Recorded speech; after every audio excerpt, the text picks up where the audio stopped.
Le 11 avril 2011 est une date qui retient l'attention dans l'histoire de la Côte d'Ivoire moderne. En effet, c'est à cette date que l'ex-président Laurent Gbagbo et quelques membres de ses familles biologiques et politiques ont été arrêtés à la résidence présidentielle de Cocody lors de la crise qui a suivi le second tour en novembre 2010 de l'élection du président de la République des Côtes d'Ivoire.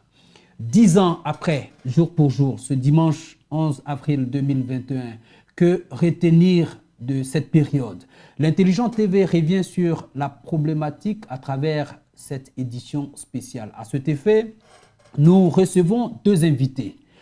Abdoul Kader Cissé, membre du bureau politique du RHDP, président de la Jeunesse Unie pour la Côte d'Ivoire, la nouvelle Côte d'Ivoire, un mouvement politique. Bienvenue, Abdoul Kader Cissé. Merci beaucoup. Nous avons à ma droite M. Diabaté Bey. Il est vice-président du FPI, avec d'autres personnes dont Michel Gbagbo. M. Diabaté Bey était dans le bunker. C'est l'appellation à l'époque de la résidence présidentielle du président Laurent Gbagbo. Bienvenue à vous. Merci beaucoup. Merci Cissé. Merci M. Cissé, merci M. Diabaté d'avoir répondu à notre sollicitation. Avec vous, nous échangerons sur cette date, mais avant de décrypter ensemble le 11 avril 2021, nous vous invitons à suivre cet élément de la rédaction pour nous replonger dans le contexte.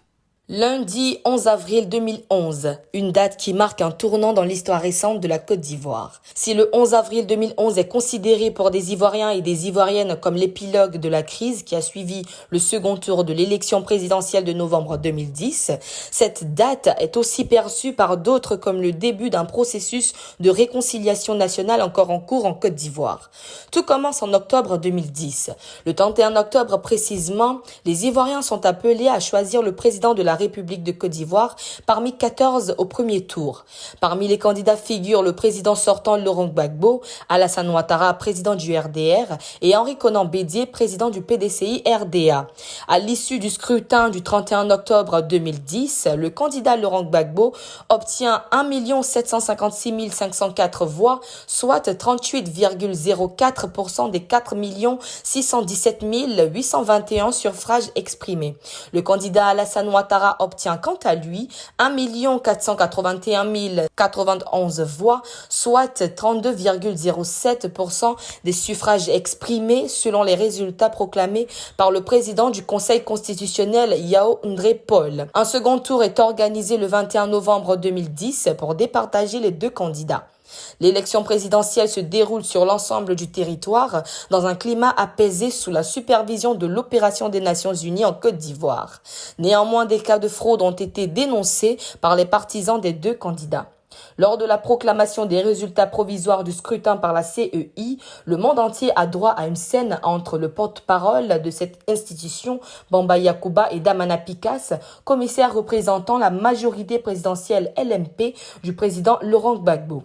C'est dans cette ambiance que le président de la commission électorale, Youssouf Bakayoko, proclame les résultats du second tour de l'élection présidentielle le 2 décembre 2010 au Golf Hotel. Ces résultats donnent Alassane Ouattara vainqueur avec 54,10%. Le lendemain, le Conseil constitutionnel invalide les résultats de la commission électorale indépendante en annulant des résultats du nord du pays et proclame la réélection du président Laurent Gbagbo avec 51,45%. Le représentant de l'ONU en Côte d'Ivoire, Choi, certifie et valide le 3 décembre les résultats de la CEI donnant Alassane Ouattara vainqueur de la présidentielle. Laurent Gbagbo proteste contre cette décision, il ne l'accepte pas. Ainsi, le 4 décembre 2010, Laurent Gbagbo prête serment dans la salle des pas perdus du palais de la présidence de la République au Plateau. Au même moment, Alassane Ouattara prête également serment au Golf Hotel, où il était confiné avec des collaborateurs proches et partisans. La crise post-électorale en Côte d'Ivoire venait ainsi de débuter. L'on assiste pendant 4 mois à des tensions partisans civils d'une part et d'autre part à des affrontements entre des forces favorables à Alassane Ouattara regroupées au sein du commando invisible à Abobo, à Abidjan et de forces républicaines de Côte d'Ivoire FRC dans le reste du pays et les forces loyalistes fidèles à Laurent Gbagbo appuyées par des miliciens. Le 11 avril 2011, Laurent Gbagbo et ses partisans sont mis aux arrêts et conduits au Golf Hotel. Cette crise a fait plus de 3000 morts selon les chiffres officiels. Le 29 novembre 2011, Laurent Gbagbo, incarcéré à Korogo au nord de la Côte d'Ivoire depuis avril 2011, est transféré à la Cour pénale internationale. Monsieur Diabaté, je viens à vous. Que pensez-vous de cette présentation des événements par la rédaction? Je voulais d'abord remercier l'Intelligent TV. Je vous dis merci parce que vous nous donnez l'occasion de nous souvenir de ce qui s'est passé et de dire quelques mots au monde entier. L'élément que vous venez de présenter, pour moi, l'élément, il y a des insuffisances. À quelle partie? Parlez-nous de ces insuffisances. Vous voyez, l'organisation des élections obéit à un certain nombre de principes. Par exemple, quand on dit Choi est venu proclamer, dédie le Conseil constitutionnel pour bon nombre d'Ivoiriens. Monsieur Diabaté, on ne va pas refaire le procès. On ne fera pas le procès. Intelligent TV n'a fait que transcrire ce qui s'est passé. Est-ce que Choi n'a pas parlé? Et Choi a parlé. Oui. Je dis, ce que je dis, pour bon nombre d'Ivoiriens, oui, c'était une ingérence, c'était mal perçu. Vous ne revenez pas sur la critique de l'intelligence d'Abidjan, mais des faits. Des faits. Vous critiquez les faits. Je parle des faits. Pour bon nombre d'Ivoiriens, le fait que Choi ait parlé de la sorte, il remettait en cause une institution comme les décisions d'une institution comme le Conseil constitutionnel, et pour moi ça a exacerbé les choses. Et deuxièmement, c'est pas l'intelligence d'Abidjan. Le président du Conseil de la Commission électorale indépendante, moi je l'ai dit à plus d'une fois, il pouvait tout simplement choisir un autre cadre pour aller proclamer les résultats que d'aller au QG de l'adversaire de Laurent Gbagbo. Ça, pour moi, ça a été quand même des fautes. Monsieur Diabaté, on reviendra sur les faits véritablement. Pour l'instant, c'est le document qu'on regarde. Alors, monsieur Cissé, êtes-vous d'accord de la présentation des faits? Oui, moi, je tenais d'abord à remercier l'Intelligent d'Abidjan TV pour l'honneur qui m'est fait de pouvoir participer à cette édition spéciale-là, qui retrace pour nous tous les faits marquants de notre pays, parce que le 11 avril est une date qui est historique, c'est une date qui va marquer tous les Ivoiriens et toute la nouvelle génération qui viendra même après nous. Ce document de l'Intelligent TV retrace bien tous les faits qui se sont déroulés, parce que moi, Kader Cissé, ayant vécu tous les événements du 11 avril, pour moi, ce document-là a retracé vraiment toute l'histoire de cette crise. Il était important, nous avons constaté que dans cet élément-là, même l'élément percutant, ça a été le difficile au niveau de la CEI, où le porte-parole de la CEI devait annoncer les premiers résultats et il a été empêché. Ça a été mis en vidéo et il est important que ça a été un élément très important pour nous, ça a été décisif. Et je tiens à dire merci à Intelligent d'Abidjan d'avoir vraiment... Intelligent TV, oui. Ouais, d'avoir retranscrit véritablement tout ce qui a été fait en vidéo et aussi au niveau du son. Hein. Voilà. Donc c'est ce que je voudrais dire aussi. Alors vous êtes parmi ceux qu'on peut considérer aujourd'hui comme les jeunes. Dites-nous, en 2011, quel âge aviez-vous à l'époque? En 2011, j'avais 28 ans. Et où étiez-vous? J'étais à Abidjan. Comment avez-vous vécu ces événements? C'était très douloureux. Déjà, même avant de commencer déjà à aller dans ce sens-là, je voudrais m'incliner sur la tombe de tous ces morts pendant cette crise. l'État de Côte d'Ivoire nous a signifié qu'il y avait eu plus de 3000 et quelques morts, 3200 morts, et des morts des différents côtés. Je voudrais vraiment m'incliner et prier pour le repos de l'âme de tous ces morts. Et j'avoue que nous avons été terrifiés parce que la Côte d'Ivoire, depuis l'ère Houphouët-Boigny, c'est un pays qui vivait en paix.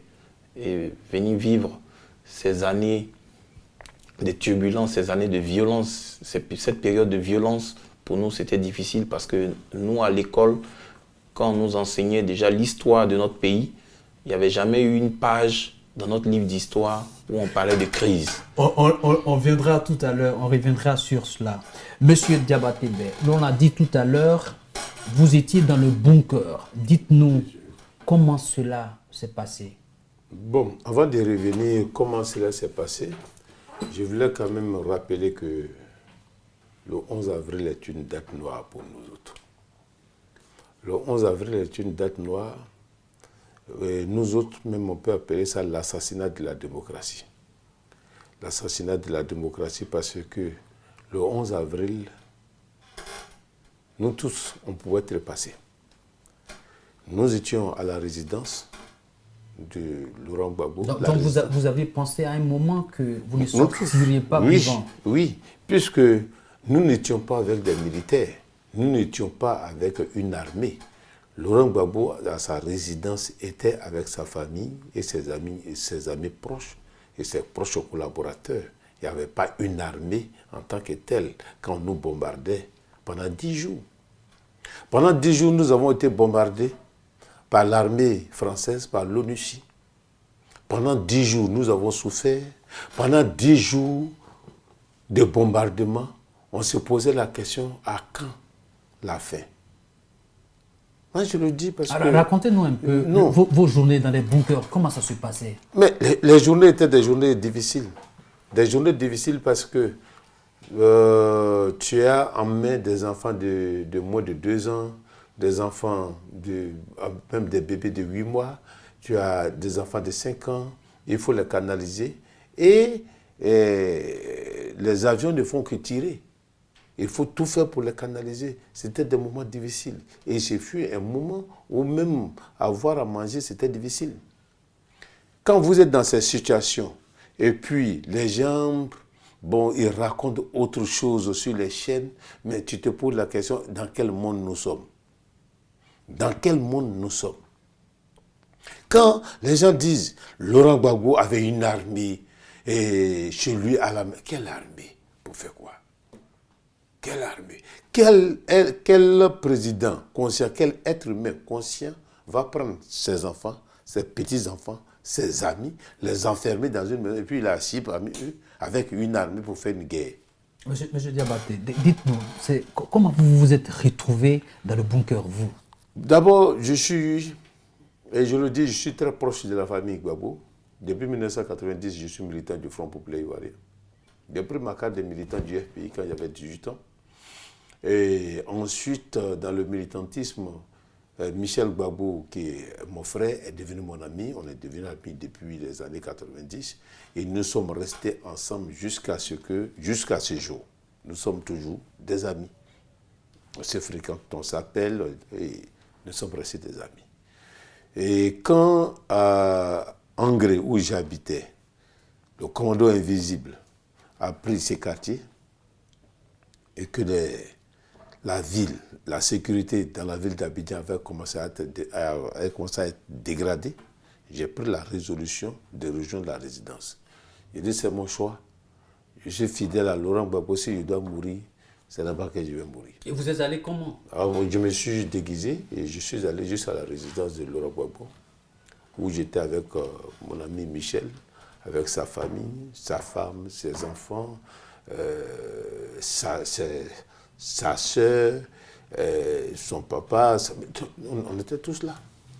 Vous avez dit tout à l'heure que vous avez cru que c'était vos derniers jours. Oui. Est-ce qu'à un moment, vous êtes dit que, ben voilà, on ne va même plus sortir de ce bunker, oui, de cette résidence? À un moment, nous nous sommes dit qu'on n'allait plus pouvoir sortir de ce bunker parce que vous ne pouvez pas imaginer que 3 hélicos, un hélico positionné au-dessus de l'hôtel Ivoire, l'autre se trouve au niveau de l'université, un autre hélico sur la lagune, et puis les hélicos font des tirs croisés sur une maison. Et vous êtes à l'intérieur. Et à un moment donné, vous voyez les blessés, les jeunes militaires qui étaient à la gare à la GR, qui étaient à la GR, ce ne sont pas des miliciens, qui étaient à la GR blessés, ils sont là. Dès que ces jeunes-là ont été blessés, quand on les a transformés à l'infirmerie, l'infirmerie a été bombardée.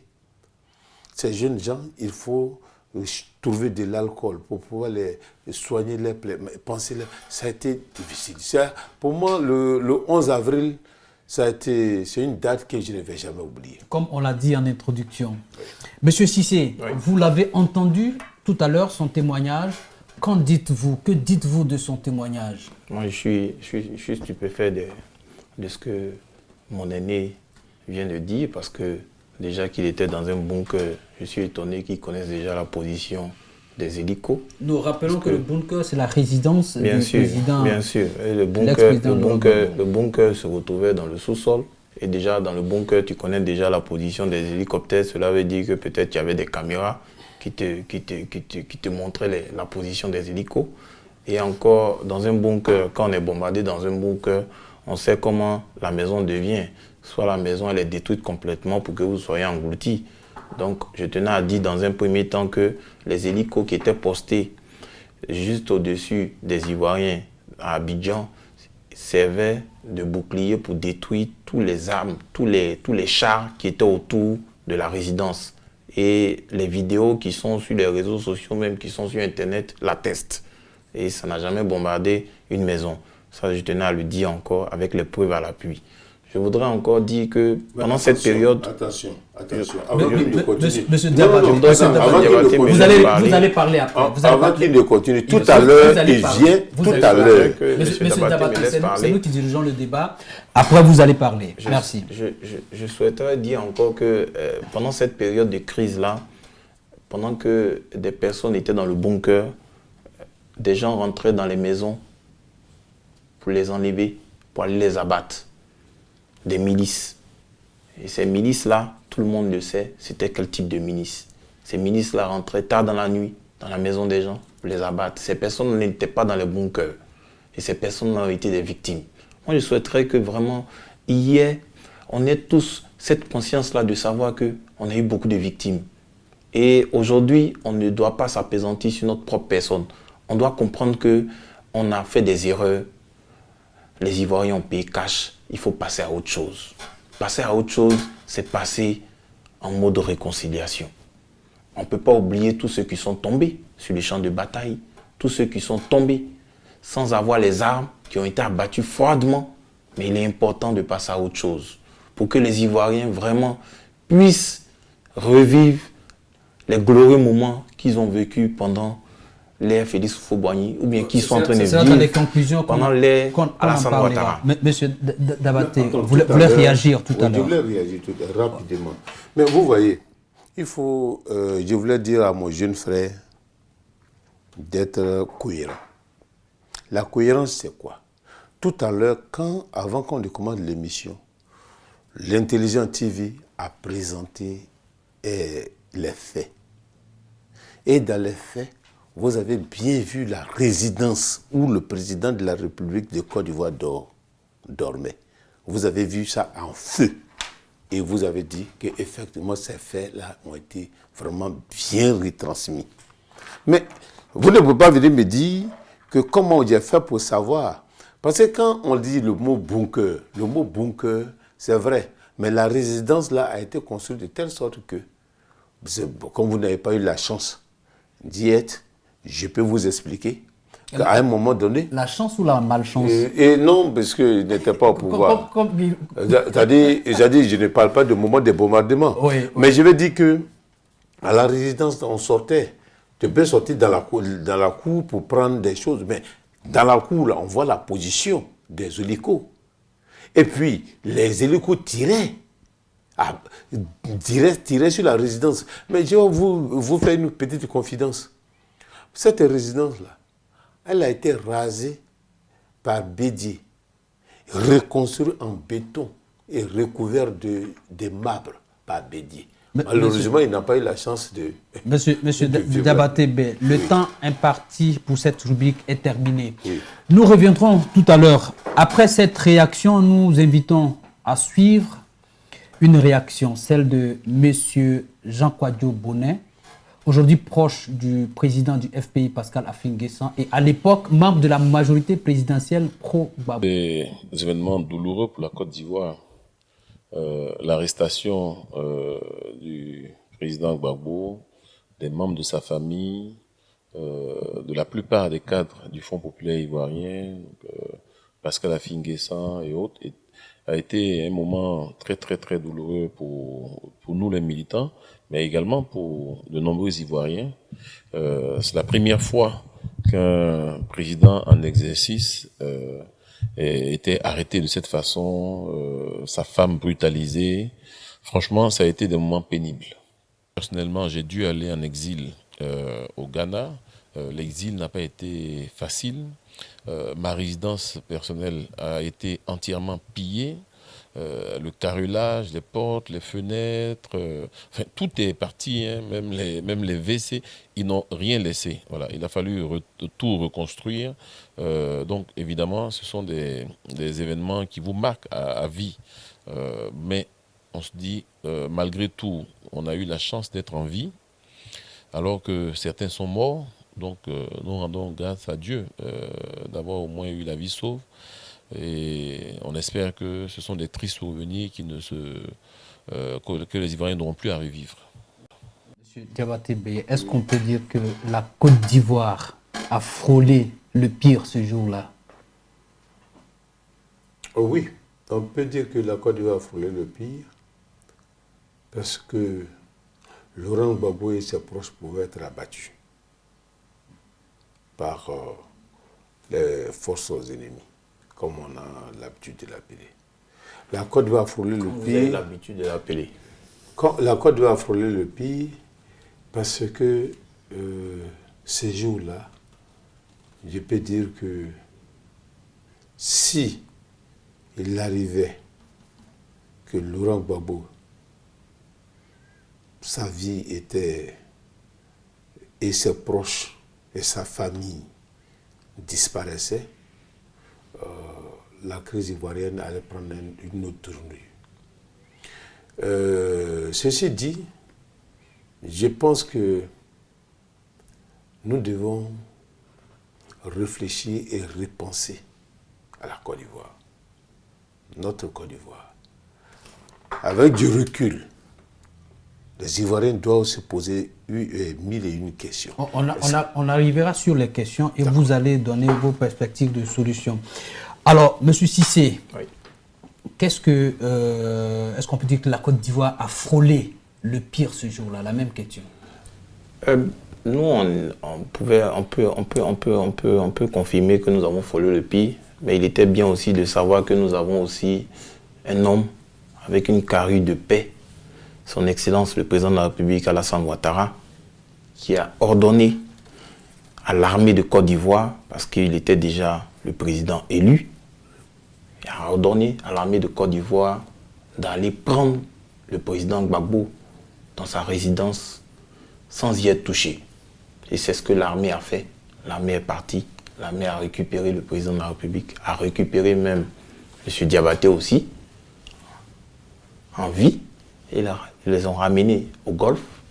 On les a mis dans les chambres du Golfe, on les a bien nourris et on a repensé, on a reconstruit la Côte d'Ivoire parce qu'on savait déjà dans quel état notre pays était. Toutes les administrations étaient en berne, il y a eu des pillages, ce n'était pas qu'une histoire de bunker et il fallait tout reconstruire, il fallait redonner à la Côte d'Ivoire, il fallait doter la Côte d'Ivoire d'une administration nouvelle pour permettre de repartir de zéro parce que nous étions vraiment dans un état qui n'existait plus, à notre avis. Voilà un peu ce que nous pouvons dire concernant cette situation catastrophique du 11 avril. Vous voulez réagir sur ce qu'il a dit? Oui, je vais réagir. Vous voyez, oui. Chez nous comme ça, on nous dit On ne peut pas laisser tomber le caillou dans l'eau et puis empêcher l'eau de faire du bruit. Nous étions tous en Côte d'Ivoire ici. Nous savons dans quelles conditions les élections se sont déroulées en 2000. Nous savons dans quelles conditions la rébellion a été créée. Nous savons dans quels sont les dégâts que la rébellion ivoirienne a emmené en Côte d'Ivoire. Nous savons dans quel désastre le Nord se trouvait. Nous savons comment les Ivoiriens ont souffert pendant 10 ans à cause d'une rébellion injustifiée, mais soutenue par qui? Soutenue par le RDR. Donc, quand on a vécu... Vous avez des preuves de ce que vous dites? Oui, mais j'ai des preuves, puisqu'il y a des gens qui ont écrit pour nous dire que voilà pourquoi je suis devenu rebelle. Moi, j'étais en négociation de lobby. Vous faites allusion à qui? À l'ex-président de l'Assemblée nationale? Oui, bien sûr. Bien sûr. Il était RDR. Mais je vais dire qu'on a vécu tout cela. Mais nous, on n'a jamais pensé, et moi je le dis personnellement, que la crise ivoirienne allait s'achever par une guerre. Parce qu'après l'accord de Ouaga, il y avait beaucoup de perspectives. Après l'accord de Ouaga, nous avons accepté, au nom de la paix en Côte d'Ivoire, accepté de prendre même le chef rebelle comme premier ministre en Côte d'Ivoire. On l'a fait. C'était au nom de la paix. Je peux vous dire aujourd'hui qu'en Côte d'Ivoire, pendant le règne de Gbagbo sur la Côte d'Ivoire, la rébellion nous a fait perdre près de 1000 milliards. Ce que vous dites, je vous dis, le trésor public. Est-ce que c'était pas pour... Est-ce que non, c'était au nom pour la de la recherche de la paix. Oui. Au nom de la recherche de la paix. Le trésor public là, peut témoigner. Cela pourrait nous permettre de faire des routes. Ça pourrait nous permettre de construire des universités. Ça pourrait nous permettre de développer, de faire autre chose. Mais à cause de la recherche de la paix, nous avons dépensé près de 1000 milliards de francs CFA. Tout juste dans les accords, dans les négociations, dans les... inutiles. Et pour venir terminer dans une guerre qui a engendré plus de 3000 morts. Et puis, humilier un ancien président, humilier toute sa famille, humilier toute la Côte d'Ivoire. C'est ça. Écoutons M. Cissé. Monsieur Ouattara, oui. Nous étions dans une situation, on a eu un président qui a été élu en 2000. Et pendant 10 ans, on n'a jamais eu une élection dans notre pays. En 2010, on décide de partir aux élections. En 2010, on décide de partir aux élections. Après des accords de Linas Marcoussis, après les accords de Ouagadougou, on se retrouve sur le champ des élections. Les Ivoiriens vont voter. Les Ivoiriens vont voter. Le Conseil électoral indépendant, la commission électorale indépendante annonce la victoire du président de la République, son Excellence Alassane Ouattara. Victoire contestée par le pouvoir déchu. Et le pouvoir, le Conseil constitutionnel, qui a la solde de ce pouvoir déchu-là, conteste les résultats de la commission électorale indépendante. D'où cette crise. Et après que le président Gbagbo Laurent soit mis aux arrêts par le pouvoir en place, on demande à ce que ces Ivoiriens qui sont sortis, qui sont partis à l'étranger, qui se sont retrouvés, parce que comme dans le reportage de Jean Bonnet, où il était au Ghana, il a fallu à ce que le président de la République, son Excellence Alassane Ouattara, fasse des concessions pour demander à toutes ces personnes-là de revenir dans les conditions que nous tous on connaît aujourd'hui et que ça a salué. En même temps, on nous annonce ici que la crise qui s'est passée a fait perdre plus de 1000 milliards à la Côte d'Ivoire. Mais en même temps que je n'ai pas ces informations-là, parce que ça ne vient pas de nous, cette crise-là, parce que ce n'est pas le RHDP qui allait faire un coup d'État ni une rébellion. Surtout que pendant ce temps, le RHDP n'existait pas. Mais en même temps, je suis sidéré que mon président de la République fait sortir des éléments d'une enquête lors d'un conseil de gouvernement pour dire que notre BCAO, que la Côte d'Ivoire est garant, cette BCAO-là a été pillée par un gouvernement qui existait au préalable où il y a eu des milliards qui ont disparu. Et on a vu le procès qui s'est passé et les éléments sont sortis. Et on ne peut pas savoir que des gens viennent dilapider l'argent du contribuable. Ces personnes-là qui sont assises en face de nous qui ont pillé à la BCEAO, qui ont pillé dans l'administration de la Côte d'Ivoire. Mais il faut féliciter le président de la République, son Excellence Alassane Ouattara, qui a redonné fier à lui à la Côte d'Ivoire. Parce qu'aujourd'hui, M. Diabaté, lorsque vous quittez chez vous pour venir jusqu'ici, vous êtes passé par des routes. Ces routes-là, elles ont été transformées par le président de la République. Monsieur Cissé, quel sens peut-on donner à l'arrestation du président, de l'ex-président Laurent Gbagbo et des siens? Pour moi, c'est la démocratie. C'est la démocratie, c'est la justice qui a fait son travail. Il y a eu une situation où il y a eu des milliers de morts. Il y a eu des personnes qui se sont constituées en groupe, qui ont porté plainte. Et à la suite de cela, la justice a demandé à ce que le président Gbagbo Laurent soit transféré à La Haye afin qu'il y ait vraiment, afin qu'il soit jugé pour qu'on sache réellement qu'est-ce qui s'est passé. Malheureusement, on a eu des personnes à qui on a mandaté qui ne nous ont pas fait ressortir des éléments probants parce que pour nous, nous savons déjà que ces personnes-là sont tombées dans le pays sous les ordres du pouvoir qui était en place. Malheureusement, l'ONU ici n'a pas fait ressortir tous les éléments, toutes les personnes qui ont été auditionnées. Il y a eu un verdict qui est sorti au niveau de la CPI qui a dit que le président Laurent Gbagbo était libre. Et nous étant citoyens ivoiriens, nous étant militants du parti, nous prenons acte de cette décision. Et le président de la République a fait déjà sortir une communication pour dire que le président Gbagbo était libre de rentrer et qu'il allait être pris en charge. Je pense que le président de la République souhaite tourner la page, pas oublier tous ces morts, souhaite tourner la page et aller vers la réconciliation afin qu'on puisse faire avancer le pays. Parce que nous, notre objectif aujourd'hui, c'est de rendre la Côte d'Ivoire très émergente avant 2025. Monsieur, Merci. Monsieur Diabaté, non, oui. Vous n'allez pas rebondir là-dessus. Oui. On va passer. Est-ce que ce n'était pas possible de régler cette crise ivoirienne sans forcément passer par cette étape qu'on a vécue? Oui, je vais répondre rapidement à votre... Pourquoi voulez-vous répondre? Non, je vais répondre. Ce que vous venez de dire, c'est juste. Mais je voulais faire rappeler tout juste à mon frère Sissi. On va reculer. Non, oui. Que la BCEAO de Bouaké a été cassée. Ce n'est pas Gbagbo qui a cassé. BCEAO de Korogo. Tout l'argent qui était là-bas a été emporté. Ce n'est pas le RHDP. Ce n'est pas Gbagbo. Mais ce n'est pas le RHDP. C'est vous. Vous avez les preuves. Quand vous pensez à qui vous avez les preuves. Écoutez-moi. Vous m'avez vu dans une vidéo. Attendez.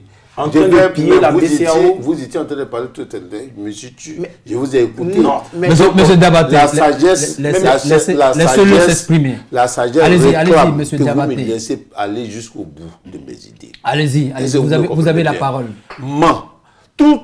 C'est-à-dire toutes ces grandes banques BCEAO ont été pillées. Par qui? Nous, on était au sud ici. Nous étions interdits d'accès dans le nord. Qui a pillé? Si ce n'est pas vous. Ça, c'est un. Quand vous parlez de la BCEAO, que nous avons pris des milliards, les milliards qui ont été pris à la BCEAO d'Abidjan, je le dis et je confirme, oui, on a payé les fonctionnaires ivoiriens avec. Est-ce que, quand vous êtes arrivé au pouvoir, les 2 ou 3 mois de salaire des fonctionnaires pendant la crise, vous avez repayé?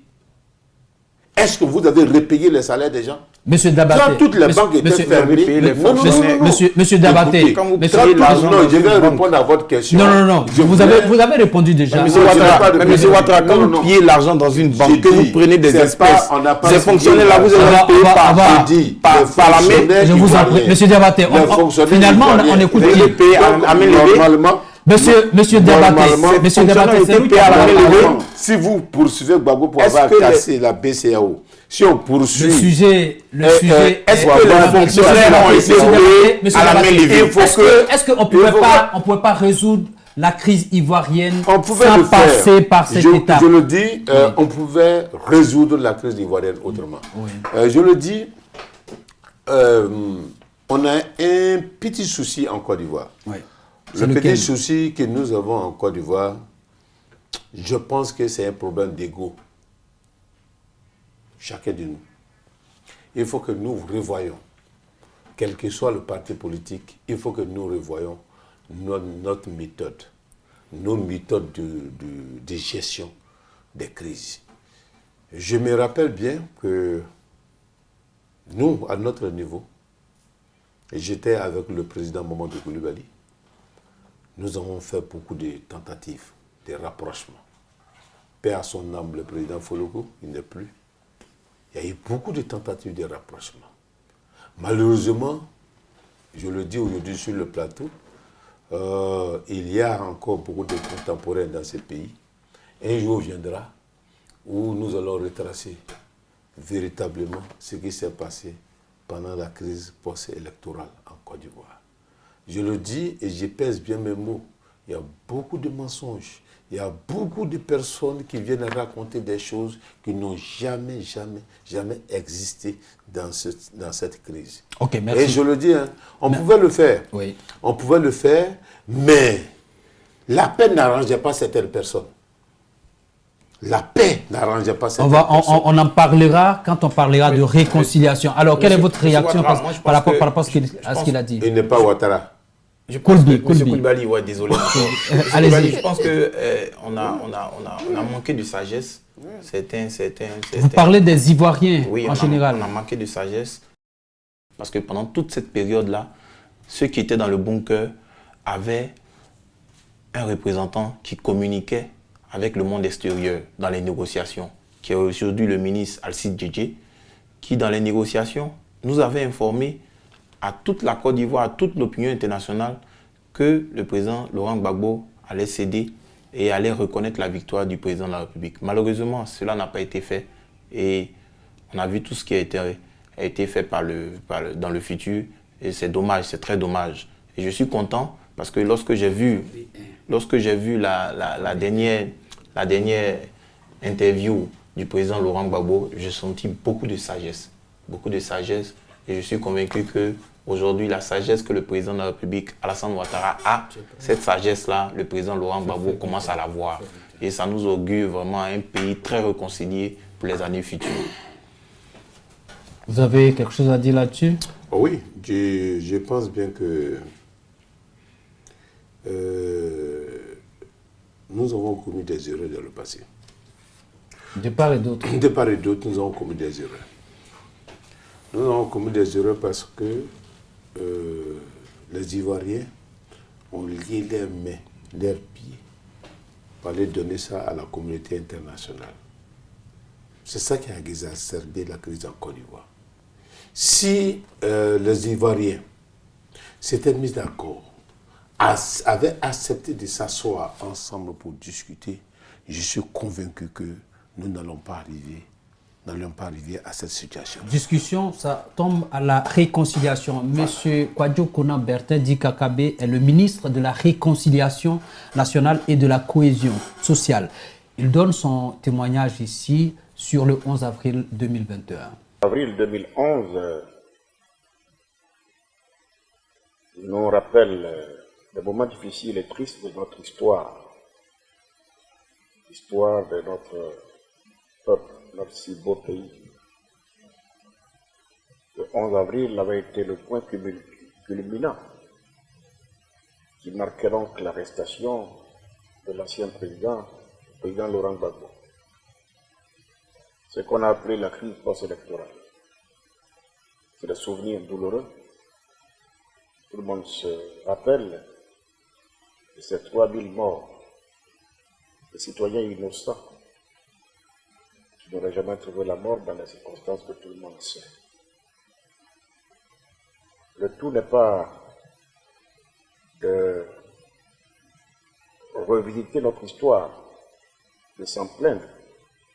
Les faits sont là, c'est arrivé, c'est arrivé. Désormais, ça fait partie de notre histoire. Maintenant, quelles sont les leçons que nous tirons de cette histoire douloureuse, de ce pan de notre histoire? Quelles sont les leçons que nous tirons? Et puis, comment on fait pour que cela n'arrive plus jamais au peuple de Côte d'Ivoire. C'est le plus important.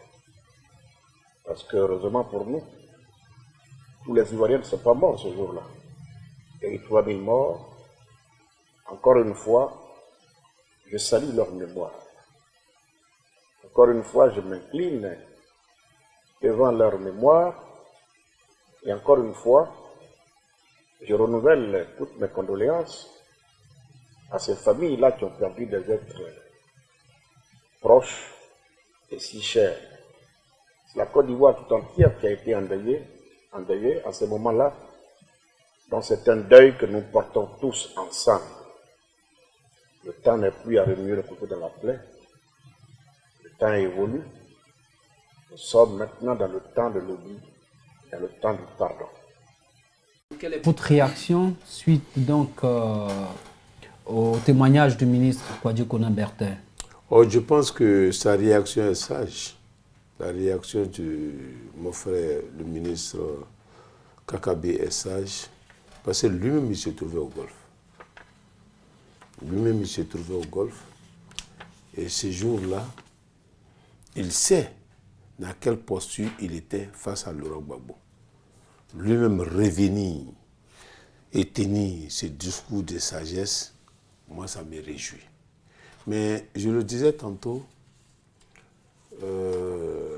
la première faute en Côte d'Ivoire vient des différents partis politiques. L'élite, ce que j'appelle généralement l'élite, que ce soit au PDCI, que ce soit au RDR, que ce soit au FPI. C'est l'élite qui aurait dû, en son temps, amener les militants à ce qu'on puisse régler cette question-là sans utiliser les armes. Le doyen d'âge, Henri Konan Bédié, il pouvait jouer un rôle. Alassane Dramane Ouattara, qui était au deuxième tour avec Laurent Gbagbo, pouvait jouer un rôle. Laurent Gbagbo, l'ancien président, pouvait jouer un rôle. Les différents staffs, c'est-à-dire les éléments qui constituaient les staffs de ces différents présidents, je pense qu'à un moment donné, il faut qu'on soit sincère et honnête. On montre les limites. Okay. Ils ont montré les limites parce que, il faut le dire, ça a montré que à l'intérieur de ces différents partis politiques-là, il y avait, pour moi, un manque de démocratie. Un manque de démocratie. Parce que s'il y avait la vraie démocratie à l'intérieur de ces partis politiques, à un moment donné, on allait être capable de nous asseoir et discuter et trouver une solution au problème de la Côte d'Ivoire. Monsieur Diabaté, par rapport donc à ce qui s'est passé... Cissé Kader. Oui, Monsieur Cissé Kader.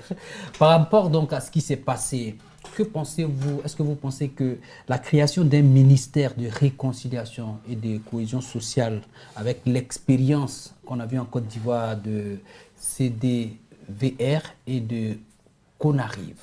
D'accord, merci. Mais avant de répondre directement, permettez-moi d'aller un peu plus avec ce que M. Diabaté a dit. Oui, permettez-moi s'il vous plaît. Allez-y. Je voudrais informer M. Diabaté qu'en 2000, la crise post-électorale a fait 3000 morts. Mais avant cette crise post-électorale, il y avait des morts. Il y avait des milices qui rentraient dans les maisons pour abattre les gens. Il y avait des charniers qui se faisaient dans notre pays ici. Et il y a eu des morts. Et dire que les partis politiques sont complices de tout ce qui s'est passé, je dis non. Je dis non, il y avait un pouvoir en place. Et c'est ce pouvoir en place-là qui a monté tout ça pour venir tuer les Ivoiriens.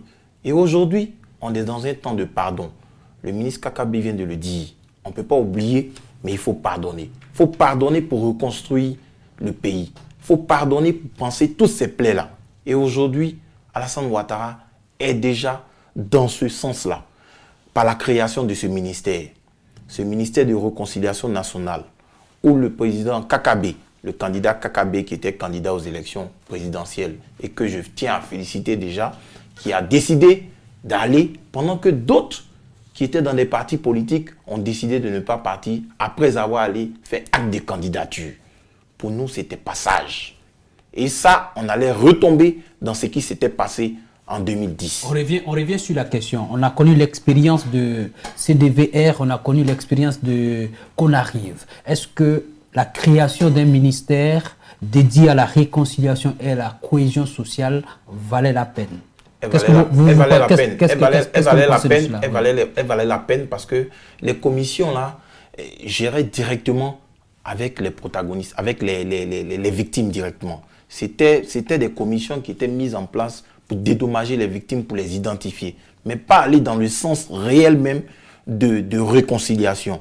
Vous savez, ce ministère-là, il ne va pas régler seulement que des problèmes qui étaient passés pendant la crise post-électorale. Souvent, nous avons des conflits internes dans certains villages. Il est important qu'on aille voir les différents protagonistes à aller vers la paix. Et ce ministère-là jouera ce rôle-là. Il va donner sa réponse. Ce ministère-là va permettre oui, à tous ces exilés-là de rentrer pour reconstruire le pays avec le président de la République, son Excellence Alassane Ouattara. Merci, M. Sissi. Bon. Qu'est-ce que vous dites de cela que pensez-vous de la création du ministère de la réconciliation et de la cohésion sociale? C'est une très bonne chose. Ouais. 1. De 2, ce n'est pas nouveau. Il faut noter que ce ministère a existé avec le professeur Marietou. Quand on parle de cohésion sociale, c'est la réconciliation, c'est la même chose. C'est pour cela maintenant l'accent est mis sur la réconciliation. Même sous Gbagbo, le ministre Dano Djedje était ministre de la réconciliation. Donc ce n'est pas nouveau. Mais je voulais rappeler tout simplement à M. Sissi que nous ne sommes pas venus ici pour remettre le couteau dans la plaie. Si on veut parler des morts, nous avons des exemples. Comme le charnier Yopougon? Oui, comme qui a tué Boga, comme qui a tué Dalo Oblé, qui a tué Guéoubert, et qui a tué Guéoubert, qui a tué Bala Keïta. Est-ce que je suis venu... Écoute-moi, la liste je vais te dire que la liste est longue. Et bien vous annoncez les personnes que vous avez tuées. Je veux tout simplement te dire. Que ici, vous reconnaissez un État,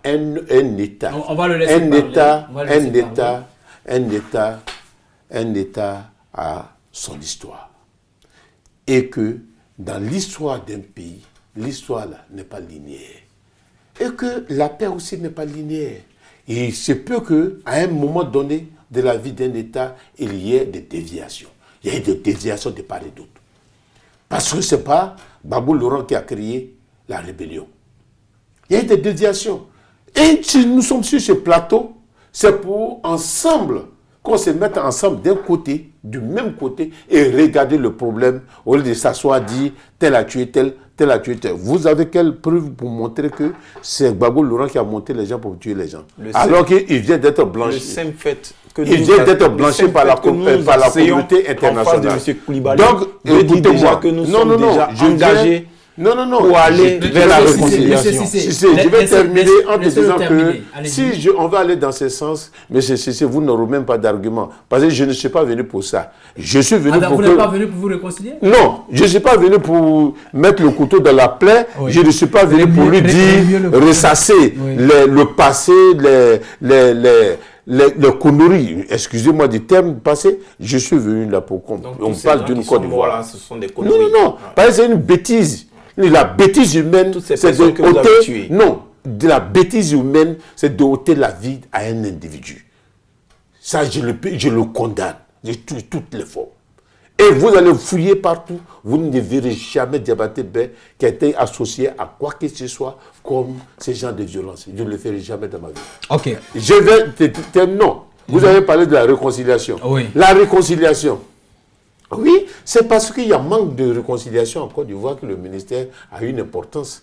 Si, effectivement, le président Ouattara avait réussi à réconcilier les Ivoiriens depuis 2011, on n'aurait pas besoin de créer un ministère de réconciliation. Oui, monsieur Kader Sissé, combien de temps, ou bien qu'est-ce qu'il faut pour que la Côte d'Ivoire soit véritablement réconciliée? Blague à part, la Côte d'Ivoire est dans un processus de réconciliation. Oui, le processus continue, mais combien de temps qu'il faut? Le nombre de temps ne peut pas être déterminé. Parce que même dans les grands pays européens, dans les grands pays américains, la réconciliation continue toujours. Et quand on parle de réconciliation, on ne se concentre pas plus sur ce qui s'est passé entre le FPI et le RDR et le PDCI. Non, c'est pas ça là. Notre réconciliation, c'est que ces Ivoiriens-là puissent se parler, puissent dire que moi, qui suis du Sud, je peux aller vivre en toute quiétude au Nord. C'est ça la réelle réconciliation qu'on doit avoir dans notre pays. Merci, merci. Monsieur Diabaté, quelles sont donc, selon vous, les chances de réussite du ministre Kouadio Kona Bertrand, dont vous avez félicité tout à l'heure les paroles? Voilà, je ne vois pas la même chose que lui. Oui. La simple raison est que depuis plus de 10 ans, nous constatons que le fossé entre le Sud et le Nord ne fait que se creuser. Il faut être honnête. Si nous n'apprenons pas à dire les choses telles qu'elles se présentent, la Côte d'Ivoire, la réconciliation n'aura jamais lieu. Quand des Ivoiriens disent que quand 6 va devenir 9, ce n'est pas pour se réconcilier. Quand des Ivoiriens ils font des alliances pour pouvoir se venger pour demain, ce n'est pas fait pour se réconcilier. Il faut qu'on appelle les choses par leur nom. Revenons maintenant à la question. Que pensez-vous des chances de réussite du ministre Le ministre Kakabe, je pense qu'il peut réussir sa mission si il prend en compte les aspirations des partis politiques. Je dis, la crise ivoirienne est plus politique qu'autre chose. Quand vous allez dans le marché, les femmes Djoula, les femmes Gouro, les femmes Baouli, les femmes Ani, toutes les femmes là, elles cohabitent, elles travaillent ensemble. Mais c'est au niveau politique que nous avons un problème. C'est partout dans tout le monde. C'est au niveau politique. Tout à l'heure, cette question politique, tant qu'elle ne sera pas réglée, ce que vous attendez de la réconciliation, vous n'aurez jamais cela. Alors, chers invités, nous allons parler tout à l'heure de perspective.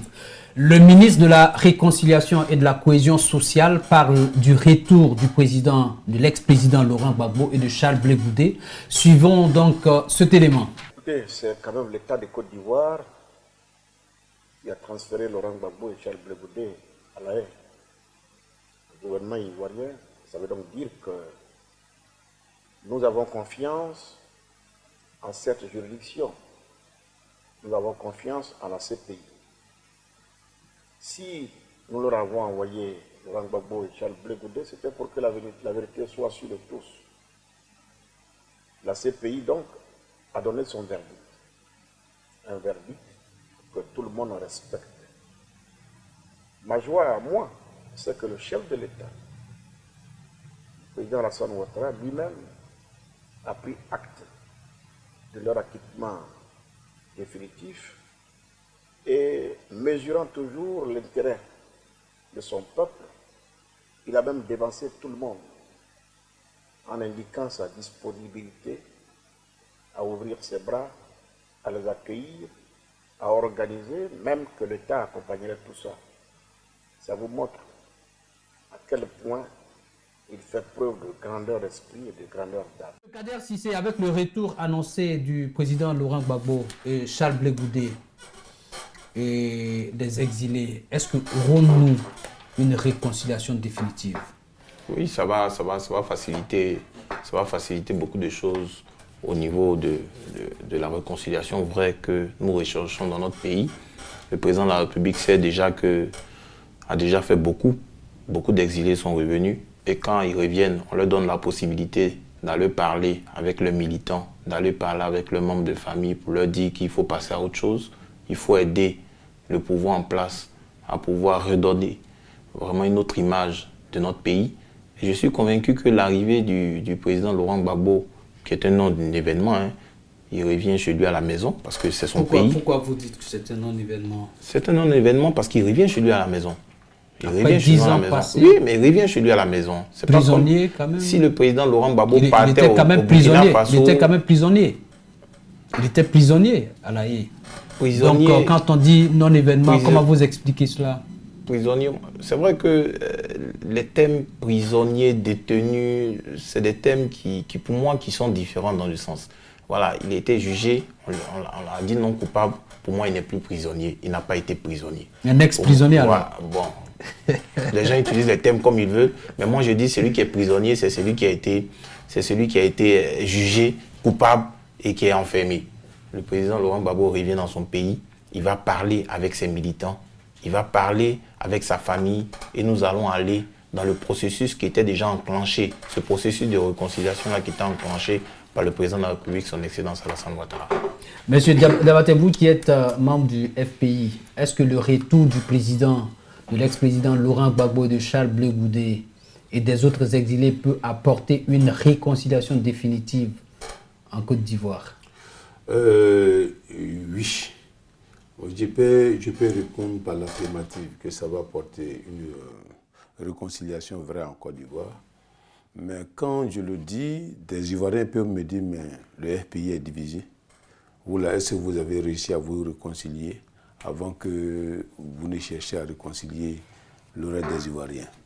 Aujourd'hui, il faut reconnaître que la détention, 10 ans de privation de liberté de Laurent Gbagbo, ça a beaucoup joué sur la paix en Côte d'Ivoire. C'est-à-dire c'est 10 ans de privation de liberté pour Laurent Gbagbo, pour Blé Goudé et pour beaucoup d'autres personnes qui n'ont même pas eu la chance. Et vous savez qu'en Afrique ici, la mort, comme d'ailleurs partout, est sacrée.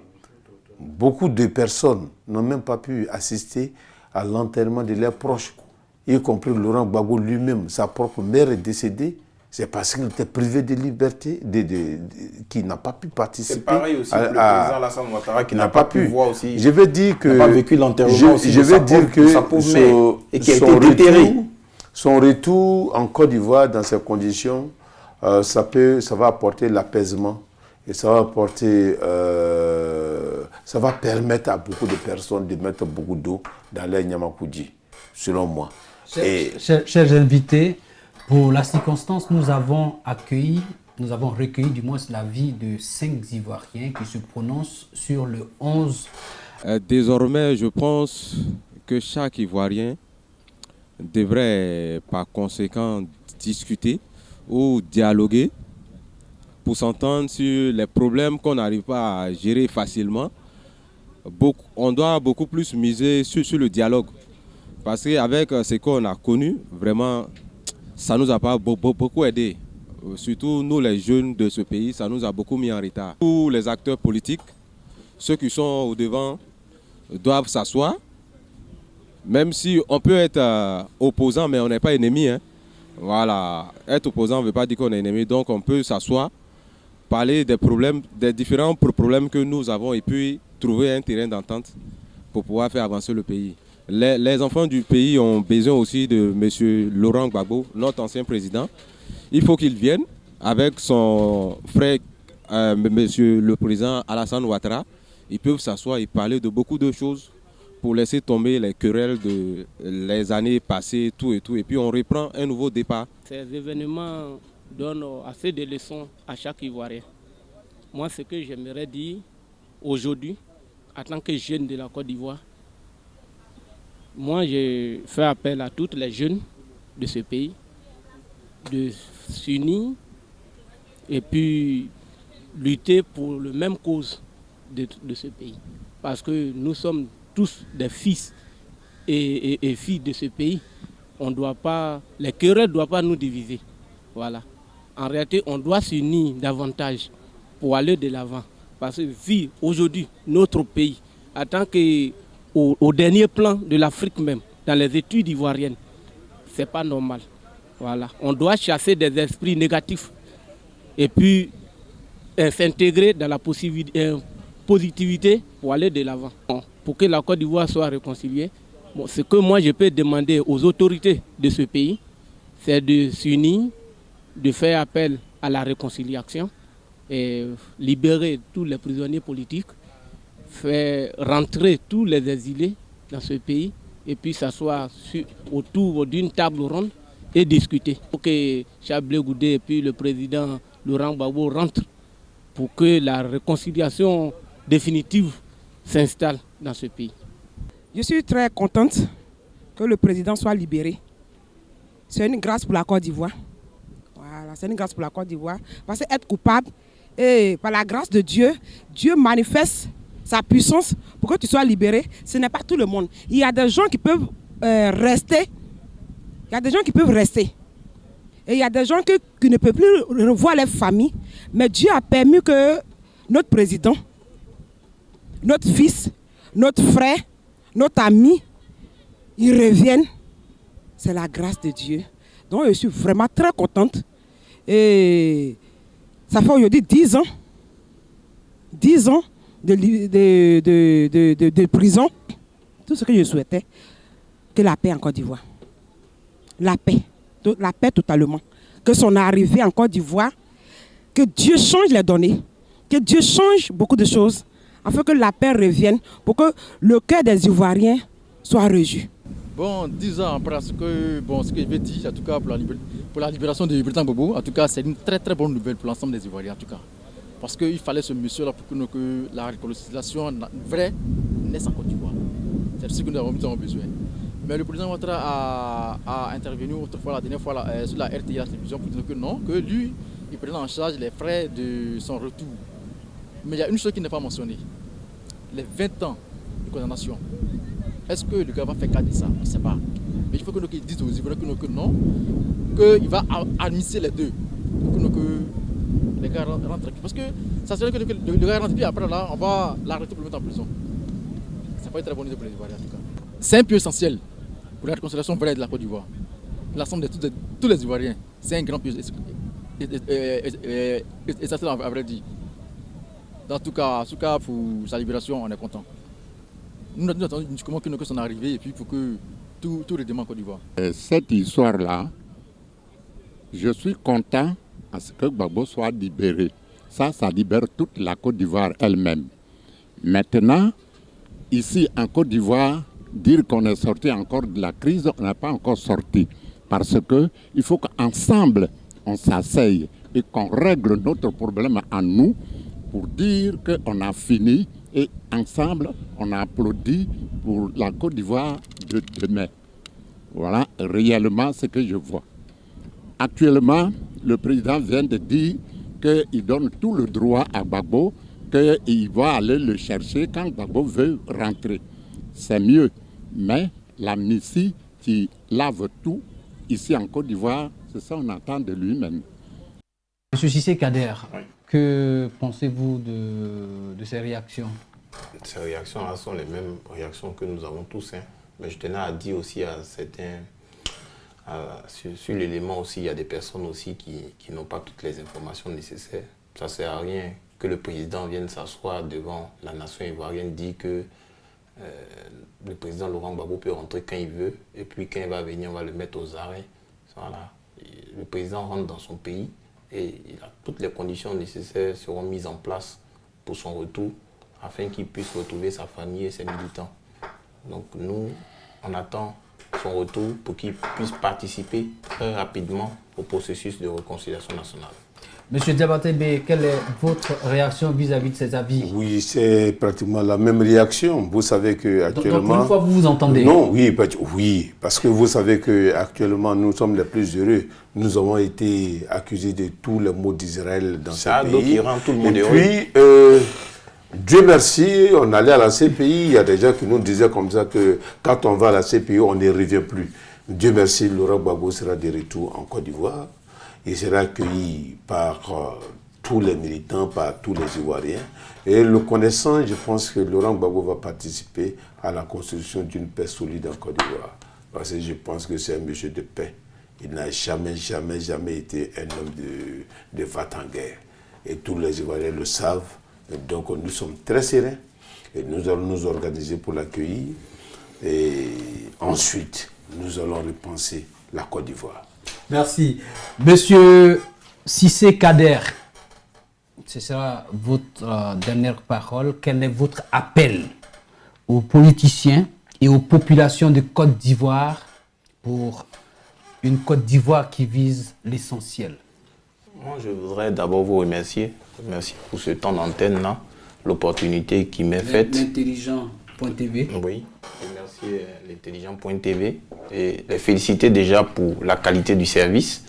Mais je voudrais aussi jeter un regard sur mes amis jeunes. Parce que c'est nous les jeunes généralement qui sommes utilisés, qui sommes manipulés par ces politiciens-là pour qu'ils arrivent à leur fin. Nous, jeunes de Côte d'Ivoire, nous devons être très conscients parce que l'enjeu est de taille. Le président de la République, son Excellence Alassane Ouattara, vous le savez, a pris le pays dans des conditions très difficiles. Aujourd'hui, la Côte d'Ivoire est en train de rayonner. Les routes, les écoles, les ponts, toutes ces infrastructures-là sont mises en place pour des générations futures.